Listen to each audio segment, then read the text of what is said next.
Well, basically, I think that we have to wait and see how the Houthis respond. We've seen the statement from Abdul-Malik al-Houthi that they will retaliate against these attacks, and so we're going to have to wait and see how that transpires.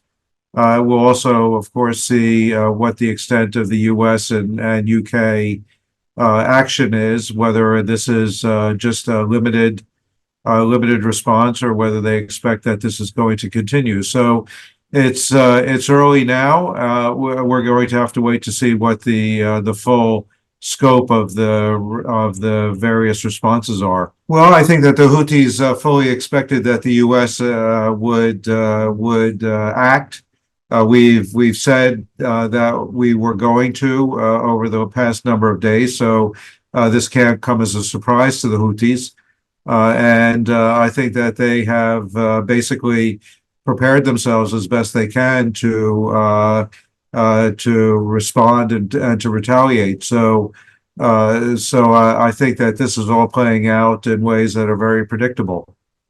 No, I think it's quite the contrary. I think that for the Biden administration, they've been very clear that the one thing that they didn't want to see happen was the expansion of this conflict outside of Gaza. And so to the extent that now the U.S. is involved militarily with these attacks in Yemen is exactly opposite of what the Biden administration wanted to have happen.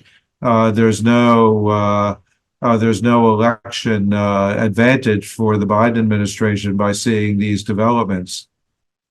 The U.S. is responding to the situation that they're confronting. They don't want to see these things. They warn the Houthis not to continue, but they felt the need to respond as they have. Whether that's correct or not is another question. But we've seen what Abdul-Malik al-Houthi has said, and I think that we'll see whether there is some change in the Houthi tactics or not.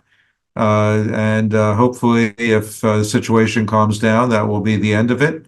But if the Houthis raise the level of their attacks, then probably we will see additional U.S. and allied retaliation. So it's really we're going to wait and see how the Houthis respond to this situation.